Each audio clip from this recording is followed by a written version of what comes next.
Boa tarde novamente, Caio. Será que agora conseguimos? Voltamos à Boa conexão. tarde, estamos de volta. Então, boa tarde de novo, amigos, leitores do Diário do Rio. Estamos aqui com Caio Andrade, que é candidato a vereador pelo Rio de Janeiro, nessas eleições que estão chegando, tudo pronto, tudo preparado. E, Caio, bem-vindo ao Diário do Rio, aqui, a nossa live. Obrigado pelo convite. Excelente oportunidade de explicar um pouco mais sobre a nossa trajetória e as nossas propostas. Parabéns pelo trabalho de vocês. Ok, estamos aqui para ouvir agora as suas propostas, né? E eu queria conhecer um pouquinho, né, e também para que as pessoas pudessem conhecer um pouquinho da sua trajetória. Você é professor, veio da faculdade de serviço social, né? Fiz Então eu queria mestrado saber em um pouquinho da serviço sua social, história, como é que você chegou até a política. certo? Eu comecei a ter uma militância, ter um engajamento social ainda na adolescência, com 15 para 16 anos. Eu participei de muitos cursos de formação para a cidadania na Igreja Católica, na Pastoral da Juventude. Eu fiz alguns cursos de formação de lideranças e também participei, ajudei a construir aqui em Campo Grande a pastoral de população em situação de rua. Então, já na minha adolescência, eu tinha um engajamento social, né? Já tinha esse olhar muito forte. A princípio, através da paróquia Nossa Senhora do Desterro, que fica aqui próximo. E depois disso, eu, na faculdade, na graduação em Geografia, comecei a ter, né, um aprofundamento do estudo da realidade brasileira, da sociedade, das suas contradições, suas desigualdades, e fui cada vez mais me consolidando numa visão de mundo marxista. Aliás, uma curiosidade sobre isso foi que, ainda na adolescência também, aos 15 anos, eu achei o manifesto do Partido Comunista no Orkut, baixei e já li, né? Então eu já me considero comunista desde os 15 anos de idade. Mas a minha militância mais orgânica, ela começou a se desenvolver na própria UERJ, durante a graduação. Eu fui dirigente do Centro Acadêmico Josué de Castro, que é o Centro Acadêmico de Geografia. Ajudei a fundar o Núcleo Estudantil de Apoio à Reforma Agrária, em parceria com o MST. E depois que eu me formei, passei a militar na defesa pela educação pública, que é onde eu trabalho, é a carreira que eu escolhi, já estou há 10 anos nessa área, lutando através do Sindicato Estadual dos Profissionais da Educação. Eu me filiei ao PCB em 2012, portanto já estou aí há 8 anos no partido e entrei quando o partido fez o seu aniversário, comemorou o seu aniversário de 90 anos. E quando é que você decidiu realmente ver que faria diferença, né, uma atuação na política? Porque você já vem dos trabalhos sociais, na igreja, enfim, de toda essa tua trajetória desde bem novinho, né? E quando você viu que a política era o caminho? Essa questão é muito importante, porque eu fiz um curso organizado pelos movimentos sociais lá na UERJ, chamado um curso Emancipações. Nesse curso, eu comecei a refletir muito a partir do estudo de Lenin que os trabalhadores, para poder mudar a realidade, para poder resolver os seus problemas pela raiz, precisam tomar o poder, precisam assumir o poder. Daí a necessidade da organização política e partidária, da qual eu me convenci nessa época, entre 2008 e 2009 aproximadamente, que foi um período de crise internacional muito forte, de acirramento, né, das lutas populares, e foi quando eu resolvi dar esse passo rumo à organização político-partidária. Até então, eu me organizava apenas no movimento estudantil e participava de diversas atividades na igreja e nos movimentos sociais. Mas nesse período, em função principalmente dessa influência, né, da obra de Lenin, é que eu resolvi me organizar politicamente. E por que ser vereador do Rio de Janeiro? Qual a motivação para ser vereador na nossa cidade? essa é uma motivação coletiva. A motivação, né, que nos estimula nessa candidatura, nesse desafio, é a de representar o programa do PCB a partir de um diagnóstico que nós temos da cidade do Rio de Janeiro e das propostas que a gente apresenta como alternativas para mudar essa realidade. Então a gente entende que o Rio de Janeiro, né, para resumir um pouco o nosso programa, o Rio de Janeiro hoje sofre, nas suas principais mazelas, com uma espécie de propaganda enganosa. Porque os liberais prometeram para o povo que se terceirizassem os serviços e que se privatizassem diversas atividades, elas iriam melhorar.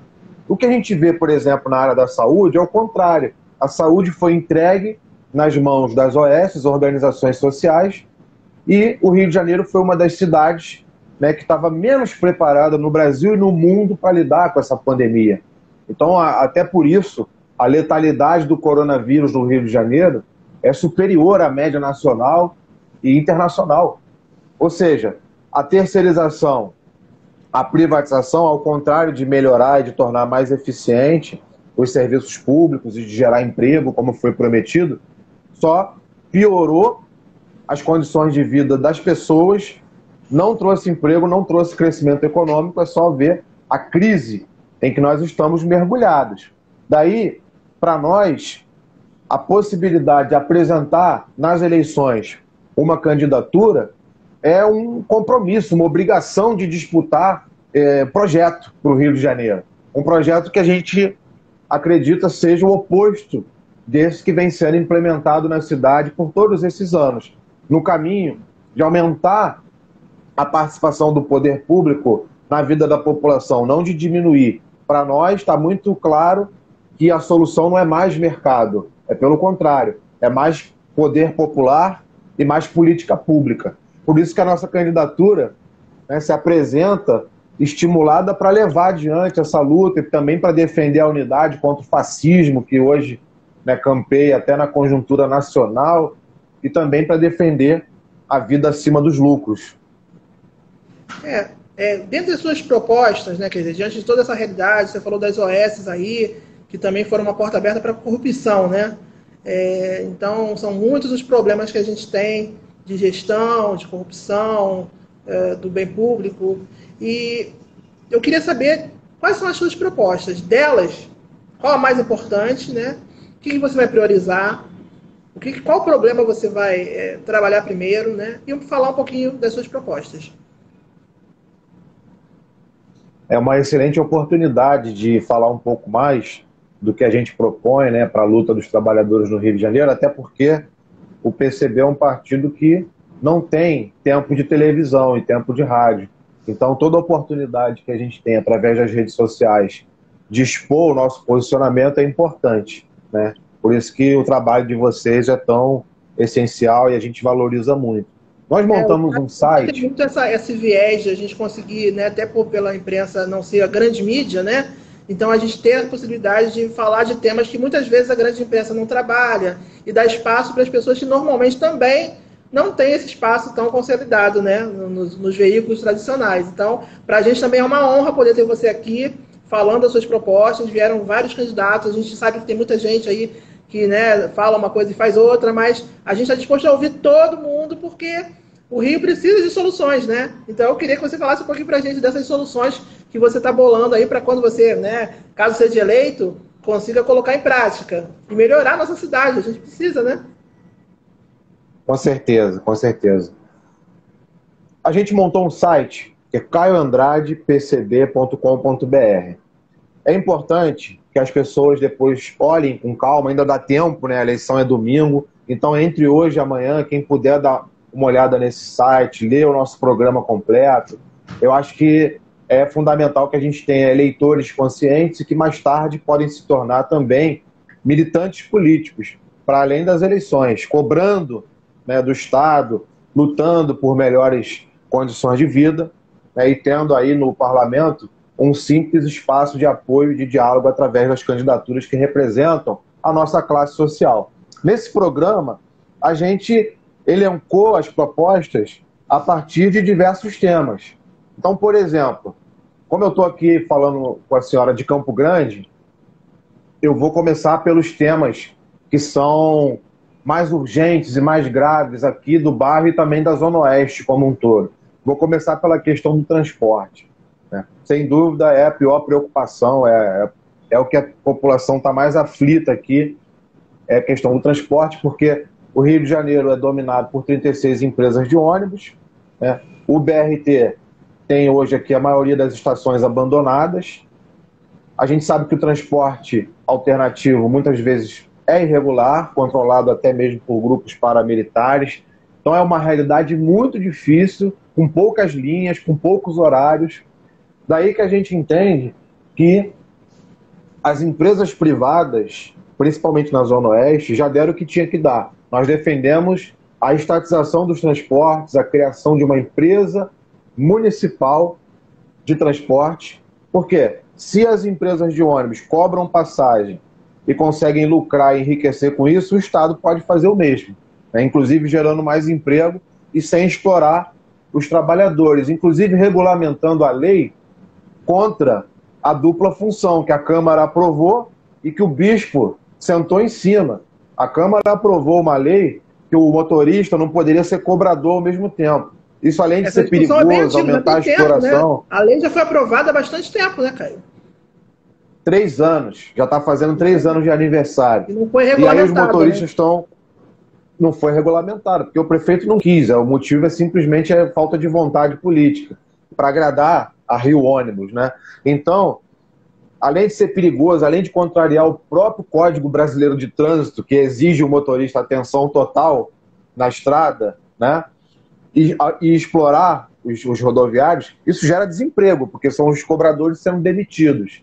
Então nós defendemos a estatização dos transportes e a diversificação também de modais, né? Que a gente não dependa só do transporte sobre rodas. O Rio de Janeiro deve expandir os transportes sobre trilhos, deve criar mais linhas de barcas, né? Então a gente acha que o transporte é um tema prioritário, principalmente na Zona Oeste, assim como a cultura.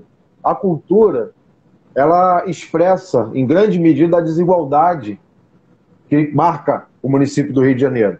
Porque a maior parte, mais de 60% dos aparelhos culturais e da programação cultural do município é concentrada no eixo centro e zona sul, quer dizer, no eixo turístico. Então é muito mais uma cidade voltada para quem vem de fora, para consumir, uma cidade para ser vendida como mercadoria, do que uma cidade pensada para os trabalhadores que constroem e produzem riqueza todo dia no seu território. Então a gente defende a desconcentração do investimento na cultura.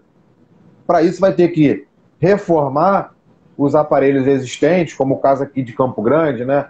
O Teatro Arthur Azevedo, a Lona Cultural, o Teatro de Arena Elza Osborne. Essa é a realidade também de Bangu, Santa Cruz, Realengo. Estão abandonados os aparelhos de cultura, os cinemas de rua cada vez mais se esgotando. E a gente acha que a prefeitura tem que intervir com investimento, construindo mais aparelhos, garantindo editais que contratem artistas populares e locais, especial juventude, para gerar oportunidade. E, enfim, tem várias propostas, né? Tem sobre a pandemia, sobre o meio ambiente. Você conhece muito bem a necessidade, né? Você morou em Campo Grande, né? Criado em Campo Grande. Então você conhece bem a necessidade dessas áreas, né, Caio? Sim, eu fui criado em Campo Grande. A cultura não chega...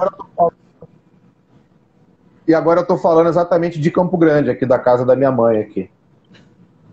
É cria de Campo Grande, então sabe bem o problema, né? 689. Conheço na pele, Inclusive até porque eu também não tenho carro, né? Então eu dependo também de transporte público. Eu conheço bastante essa realidade, né? Não só na teoria, mas na prática. E aí, enfim, a gente apontou nesse programa diversos temas, como a atenção à pessoa com deficiência, né? A própria questão da agricultura urbana, da luta antirracista, o programa emergencial para a pandemia, a reforma urbana, a saúde. Mas, para não me estender muito, eu vou falar mais um pouco sobre a educação, que é minha área, né? Eu não posso deixar de comentar, como eu sou professor, a gente defende algumas ações, algumas medidas emergenciais para a educação. A primeira delas é a realização de concurso público para suprir a carência de professores e para suprir a carência de porteiros e merendeiras, substituindo a terceirização por profissionais concursados. Na educação também, um outro problema muito grave é a superlotação das salas de aula. Independentemente da pandemia, isso já era um problema pedagógico, isso dificulta o ensino e a aprendizagem. Agora, então, com a questão sanitária, se torna ainda mais urgente abrir novas turmas para poder não ter aglomeração dentro de sala de aula, né? Então, na educação, a gente defende também a unificação dos planos de carreira, né, dos professores, dos diferentes segmentos e do conjunto dos profissionais da educação. Todos que trabalham na escola, secretário, né, inspetor, porteiro, todos são profissionais da educação e devem ter um plano de carreira unificado, com formação em serviço, né, com ascensão na carreira com base na formação e na experiência, por exemplo.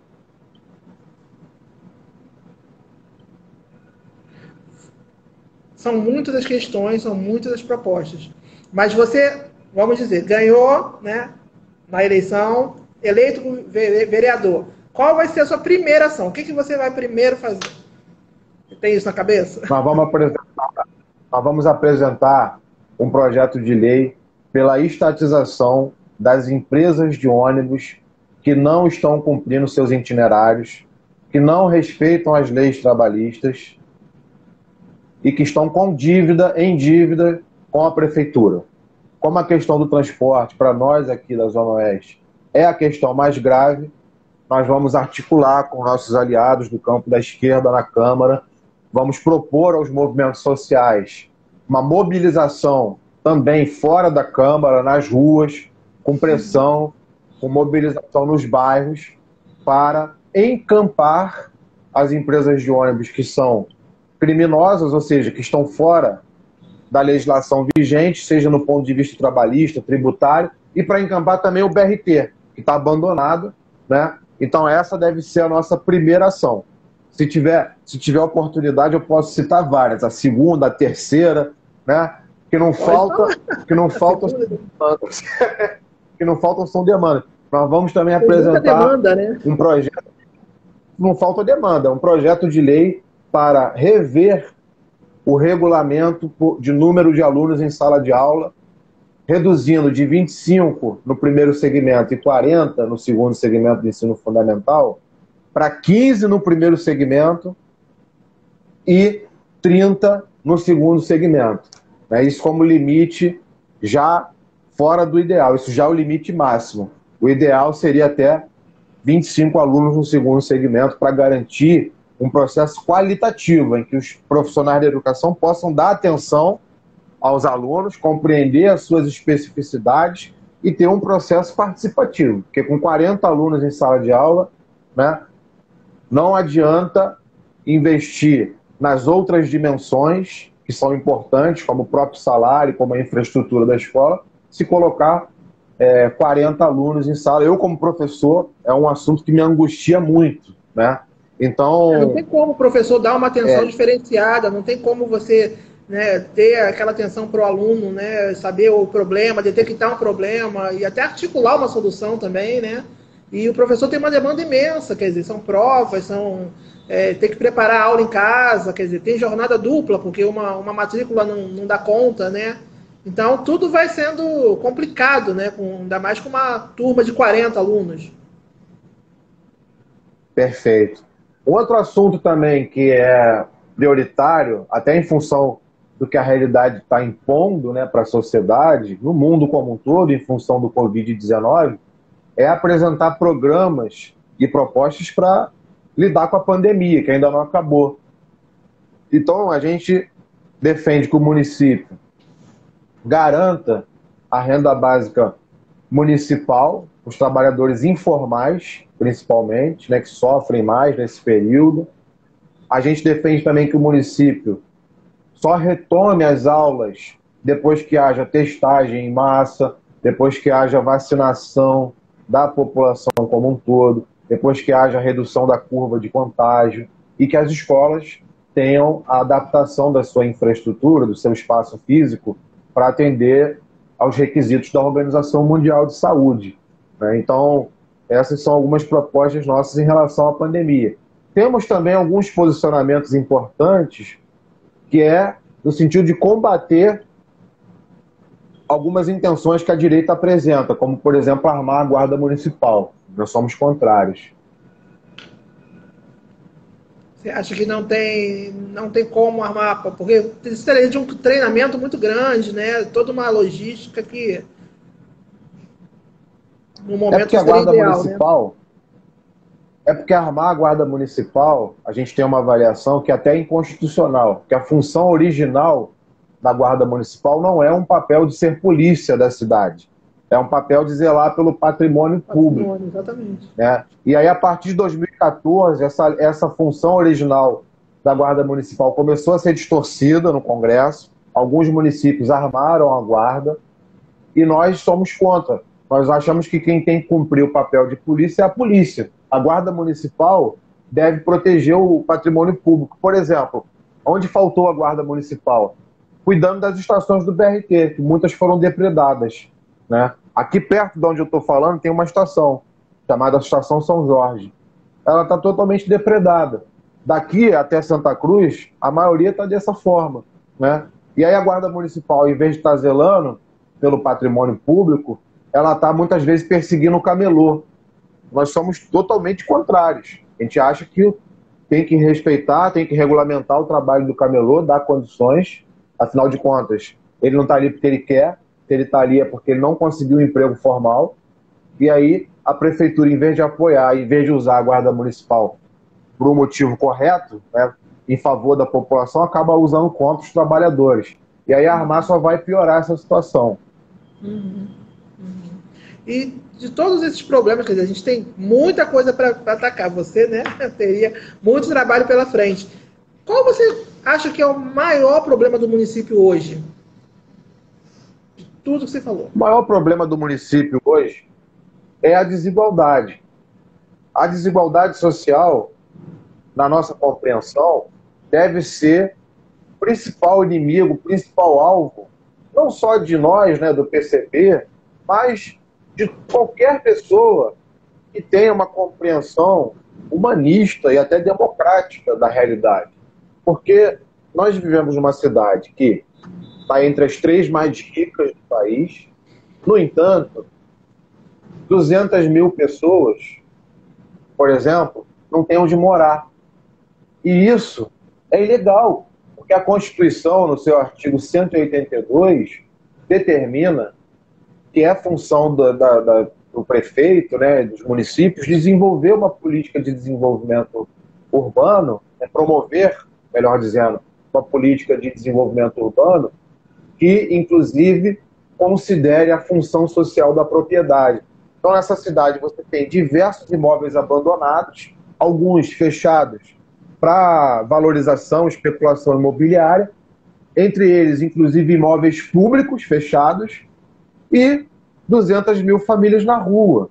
Então, isso, por exemplo, é muito grave, é um reflexo dessa desigualdade.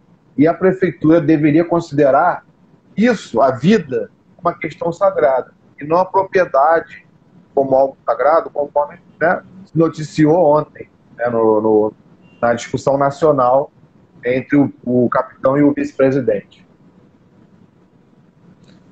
Para a população de rua, então, você está falando dessa questão, né? Qual seriam as providências? Você tem algum projeto específico para isso? Com certeza. Gente vê que no centro, né, está cada vez aumentando mais, e aí, como até você comentou, muita gente também, além de não poder voltar para o seu estado, vem de outros lugares, tem também trabalhadores que muitas vezes não tem como voltar para longe, né, para Santa Cruz, né, e ficam na rua, né? O que você pensa em relação à população de rua? Tem algum projeto específico? Sem dúvida, sem dúvida. Isso é uma questão urgente, né? As pessoas que estão com fome, as pessoas que estão morando na rua, isso deveria ser a prioridade de qualquer governante, né? Porque é a questão da vida, a questão humana, né? E é estranho até porque a gente convive com muita hipocrisia. Políticos que se dizem representantes dos cristãos e não tem nenhuma ação nesse sentido. Nós defendemos que a primeira ação a ser desenvolvida em relação a esse problema é os próprios imóveis públicos, que são os mais fáceis, né, para o município, para ele disponibilizar e transformar em moradia popular em abrigo público. Por quê? Porque ele não depende de processo judicial, ele não depende, né, de fazer expropriação, não depende do governo federal. Os próprios imóveis do município, que estão fechados, que estão abandonados, têm que ser os primeiros a serem abertos para a construção de abrigos públicos e de moradias populares. Então, a partir desse passo, tem outros passos importantes, como, por exemplo, imóveis privados, mas que estão abandonados, alguns há mais de 10 anos. E não é possível que isso permaneça dessa forma, né? Ainda que o proprietário receba algum tipo de indenização, conforme está na Constituição, né, a título de dívida pública, etc., mas isso precisa ser destinado para atender a vida, e não um objeto, né, inanimado que alguns consideram sagrado. Não, o sagrado para nós é a vida, é isso que deve estar em primeiro lugar. É o que há de mais sagrado, realmente. E a questão das drogas, cara, como é que você vê? Então, a questão das drogas, algumas pessoas acham que é de competência federal, né, porque a proibição ou não do uso, de fato, é uma prerrogativa do Congresso Nacional, mas o município tem uma responsabilidade grande nesse tema das drogas, que é justamente o acolhimento das pessoas viciadas, né, adictas, drogadictas, e muitas delas moradores de rua, muitas delas que também têm problemas, né, de adoecimento psíquico, sofrimento psíquico. E a prefeitura é que deve regulamentar a política de assistência social, né, e de saúde para lidar com esse problema, que é um problema, antes de tudo, social e de saúde, né, não de segurança, na nossa compreensão. E aí a gente é contra essa política que está colocada, que é de entregar tratamento de dependentes químicos para comunidades terapêuticas ligadas a igrejas, que recebem verba pública, né, e nem sempre tem transparência.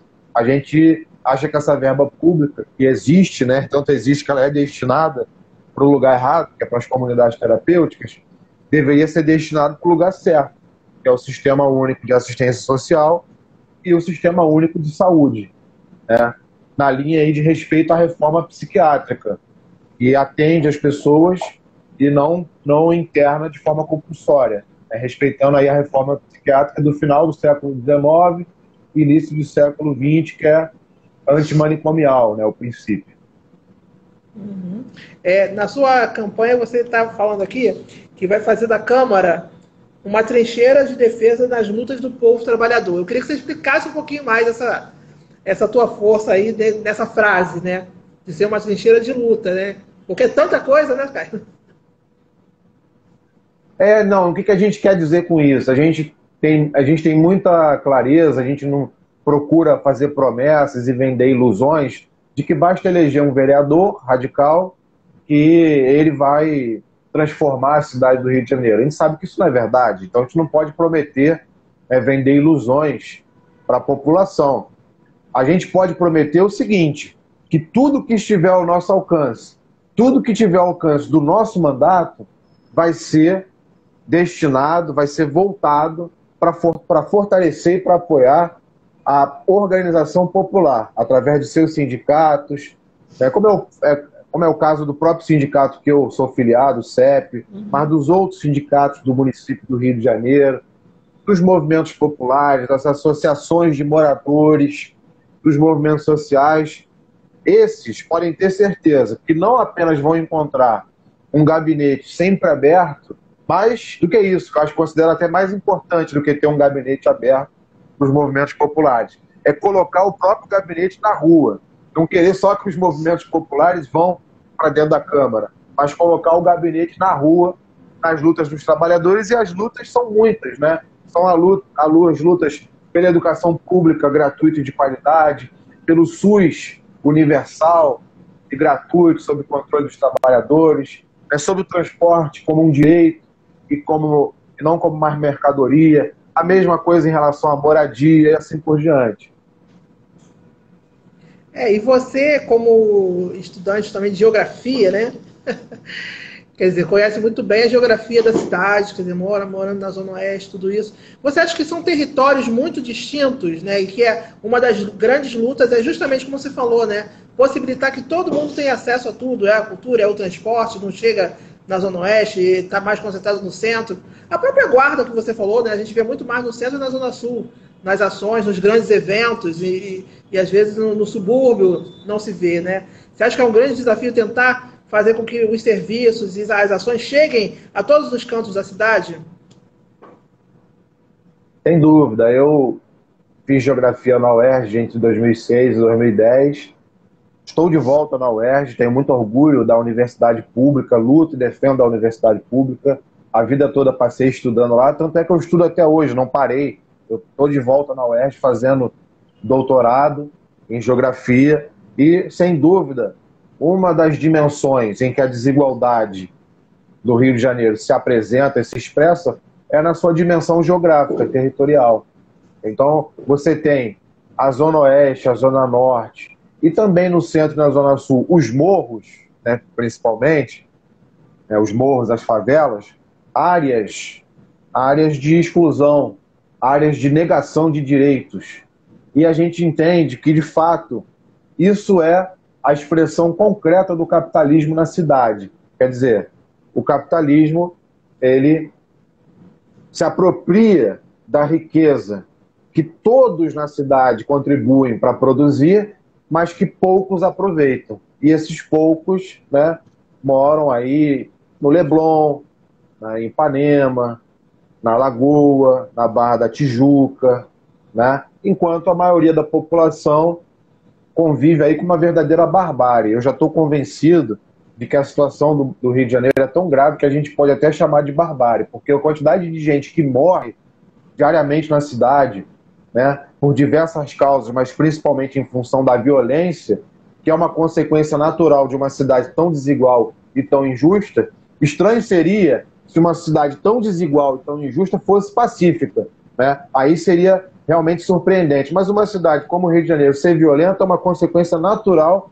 e passa governo, passa eleição, passa ano, a gente não vê as raízes dos problemas serem atacadas. A gente só vê manipulação, corrupção, políticas contra o povo.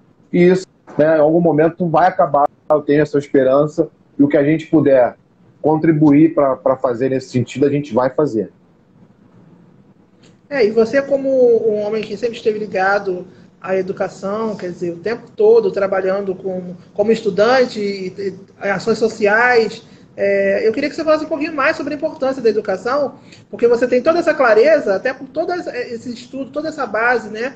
E a observação que vem em cima disso também, da cidade, dos problemas da cidade, né? E os nossos cidadãos também precisariam ter essa visão. E a educação, eu creio que é fundamental para que se chegue a esse ponto, né? E até para eleger os nossos melhores representantes, né? Eu queria que você falasse um pouquinho disso. Concordo plenamente. A educação do Rio de Janeiro, ela tem muitos desafios para serem enfrentados. E esses desafios começam lá na educação infantil. Porque o município como o nosso, né, que é um município rico, que tem um orçamento que gira em torno de 30 a 40 bilhões de reais, ele ainda não garantiu coisas básicas, como vagas em creche, por exemplo. Então, enquanto a gente não garantir pelo menos a duplicação do número de vagas nas creches do Rio de Janeiro, enquanto a gente não cumprir a LDB e universalizar a educação infantil, a gente já vai estar prejudicando a juventude, principalmente a juventude mais pobre, nesse momento essencial da formação, né? Da formação intelectual, da formação cognitiva do ser humano. E é lógico que você já começa a desigualdade e a competição desigual já na infância, né? Porque alguns têm estímulo, né? Têm leitura precoce, têm boa alimentação, e outros, né, menores aí de 6 anos de idade, muitas vezes estão sem nenhum atendimento profissional, sem nenhum atendimento especializado, que é o atendimento pedagógico, né, para lidar, para estimular esse desenvolvimento. Então, universalizar a educação infantil é fundamental. Agora, no primeiro e no segundo segmento do ensino fundamental, que, por sinal, o problema não é nem tanto a falta de vagas, ainda faltam vagas, né, mas não são tantas assim que faltam, como na educação infantil. O desafio maior é a questão da qualidade. E a qualidade, enquanto tiver sala superlotado, não adianta que não vai acontecer. Da mesma forma, enquanto não houver valorização dos profissionais da educação, plano de carreira, né, e infraestrutura nas escolas, inclusive na área de esportes, salas de leituras e bibliotecas, que não existem em várias escolas do município do Rio de Janeiro, a maior rede de ensino da América Latina, isso precisa, né, ser radicalmente modificado. E aí, para ser radicalmente modificado, é preciso ter um plano de curto, médio e longo prazo, começando pelas questões mais urgentes, como é a questão da superlotação, passando por aspectos de médio prazo, como é a reestruturação do espaço escolar, né, para que nenhuma escola não exista sem que pelo menos ela tenha uma quadra poliesportiva e uma sala de leitura decente, por exemplo, e a climatização. Outra coisa essencial para a educação é ter formação continuada dos profissionais. É uma profissão que tem essa característica, né? Você precisa estar constantemente se atualizando. E aí, para isso, o município precisa fazer parceria com as universidades, que no Rio de Janeiro não faltam, né? São muitas universidades de qualidade na nossa cidade, para fazer parceria com as escolas da educação básica e garantir, oferecer a formação continuada dos professores, dos secretários escolares, dos coordenadores e coordenadoras pedagógicas. Tudo isso é o caminho para oferecer uma alternativa para a juventude, porque o Rio de Janeiro, cada vez mais... Você, inclusive, é professor voluntário, né, também, né? Deu aulas pré-vestibular para... Sim, sempre... É uma vocação, né? Sempre participei, exatamente, de pré-vestibular comunitário. Sempre me coloquei à disposição e acredito realmente que todos deveriam ter, né, direitos iguais, inclusive no acesso ao conhecimento.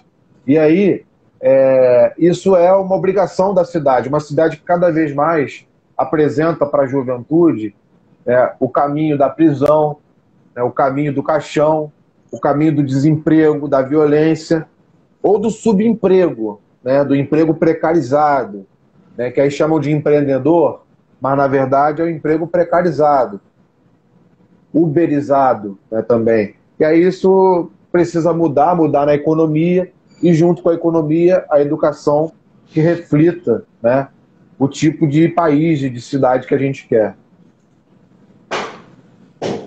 Bom, Caio. Então, eu queria que você falasse de tudo isso que a gente falou, comentou, né? O que a população pode esperar, com toda essa tua formação, com toda essa tua vontade, o que a população do Rio pode esperar do vereador Caio Andrade eleito, vamos dizer? Olha, a população pode esperar um mandato radical, combativo, que não vai dar um dia de sossego para a direita dentro da Câmara Municipal. Esse é um mandato que vai defender o poder popular, o socialismo, que vai criticar o liberalismo e o capitalismo, e que vai, além de criticar, fazer como nós fizemos aqui hoje, apresentar propostas e alternativas concretas para começar hoje a mudança que a gente defende para o futuro. Isso não vai ser suficiente, não vai ser possível apenas elegendo Caio Andrade vereador. Mas uma coisa a gente pode ter certeza: quanto mais militantes políticos comprometidos, né, com o socialismo, com o comunismo, nós conseguirmos colocar dentro dos parlamentos, mais a gente vai contribuir, né, para denunciar a hipocrisia desse sistema que a gente vive e para dar voz àqueles e aquelas que lutam para transformar a realidade. É isso que o nosso mandato pretende fazer, é isso que vocês podem esperar da gente a partir do dia 1º de janeiro de 2021. Mas para isso, né, é necessário convencer ainda os amigos e as amigas que estão em dúvida. Recentemente saiu uma pesquisa que mais de 50% dos eleitores não tinham decidido ainda em quem votar para vereador. As pessoas muitas vezes só se preocupam com o voto para prefeito, né? Então é importante que nessa reta final aí, entre hoje e amanhã... Desculpa, você acha que muitas vezes a população não conhece o trabalho dos vereadores, quer dizer, não entende a importância de ter um vereador que é o representante mais próximo do cidadão, né? Com certeza, mas isso aí tem duas causas diferentes. Uma é porque tem vereador que realmente, né, ele só aparece na eleição, depois ele fica 4 anos sumido e volta na campanha para colocar um asfalto na rua, né, para comprar voto, para fazer uma festinha, e aí aparece de novo. Então, realmente, né, tem essa razão. A outra razão, os partidos como que não tem espaço na grande mídia, né, que não tem recurso, não tem tempo de televisão, então fica difícil realmente as pessoas conhecerem. Mas a gente nunca encontrou facilidade, né, na nossa vida. A gente tem 98 anos de resistência, a gente já está acostumado com a diversidade e isso aí é provisório. Em algum momento a gente pode estar numa situação diferente e é da luta que vai surgir essa novidade. Você acha que a corrupção, né, que a gente fala que é um dos grandes problemas, né, desanima um pouco o eleitor e o cidadão de acreditar no político e na política, e até desanima de ir votar, né? Desanima muito, principalmente porque a população cansa de ser enganada, né? Não é a primeira vez, e provavelmente não vai ser a última, que a gente assiste aí a governantes que se elegeram fazendo campanha contra a corrupção e que em poucos meses já começam a ser revelados seus esquemas, seus envolvimentos na própria família, nos próprios gabinetes, né, com desvio de dinheiro, lavagem de dinheiro, milícias, etc. Então, de fato, né, a população precisa não só ter expectativa em relação aos políticos. Eu acho que essa é a nossa tarefa. Não só prometer, não só trazer para nós, candidatos, a responsabilidade, mas tentar convencer não só o eleitor, né, mas o trabalhador, o cidadão, de que é importante chamar a responsabilidade para si e colocar no parlamentar uma simples representação que ele tem que acompanhar, que ele tem que construir junto, né, que ele tem que cobrar, e não entender que a democracia se resume a votar de 2 em 2 anos. Tá certo. Eu queria saber, né, a gente já está na reta final aqui da nossa live, né? Então eu queria saber se você ainda tem alguma informação bacana que você queira ressaltar para os nossos leitores e para os eleitores, né, que daqui a pouquinho estão lá na boca da urna, que agora é a urna eletrônica, né? E para a gente ir para a reta final aqui da nossa live, suas considerações e se você tem alguma coisa mais para destacar para a gente. Aqui, ó. Eita. Eu vou destacar esse adesivo aqui, ó, mas só que aparece o contrário, né? Caio, né? Caio Andrade, 21021. Eu quero destacar a questão das redes sociais, porque todos e todas que estão aqui, né, assistindo, acompanhando esse bate-papo, podem aproveitar para me seguir aqui no próprio Instagram, né, que é _Caio, _Andrade e _ de novo, para me seguir no Twitter, que é o Caio Andrade. Tá tudo resumido no Linktree /o Caio Andrade. Eu tenho um canal no YouTube, que é Caio Vídeo da Silva, né? Ou seja, Facebook, enfim. É chamar o pessoal para seguir a gente nas redes sociais, estudar as propostas, comparar com os outros candidatos e prestar atenção na importância de votar também no partido, não só na pessoa. Por quê? É difícil conhecer milhares de candidatos, porque são milhares. Mas 35 partidos é possível conhecer, é mais viável, né? É mais fácil entender 35 partidos do que entender, né, milhares de candidatos. E aí acho que é importante as pessoas, antes de verem também o candidato que vão votar apenas pela pessoa, ver o partido ao qual ele faz parte, ao qual ele pertence, o que esse partido tem votado, né, nos espaços em que ele está presente, no Congresso Nacional, no Senado, nas câmaras municipais, nas assembleias legislativas, se ele está votando a favor ou contra os interesses dos trabalhadores. Então eu acho que essa é uma reflexão importante, também a reflexão de que os partidos, né, servem não apenas para você observar, para você comparar, mas também para você escolher o seu e fazer parte, construir, né? Eu faço votos que as pessoas não apenas votem em mim, quero muito, né, que possam votar, mas que também possam ser meus colegas, né, meus camaradas de partido, porque a gente entende que só com a organização dos trabalhadores é possível conseguir mudanças radicais na realidade, na sociedade que a gente vive. Tá certo, perfeito, Caio. Dado o recado, que as pessoas se informem, tem que conhecer mesmo, entrar no site, entrar na rede social, conhecer as propostas, né? E só assim a gente vai votar conscientemente. Agradeço muito a participação aqui no Diário do Rio. Caio Andrade, candidato a vereador pelo PCB. Muito obrigado pela tua presença. E bom voto, boa eleição. Eu que agradeço. PC beijo para todo mundo. Tchau. Parabéns pelo trabalho. Tchau. Até a próxima. Até.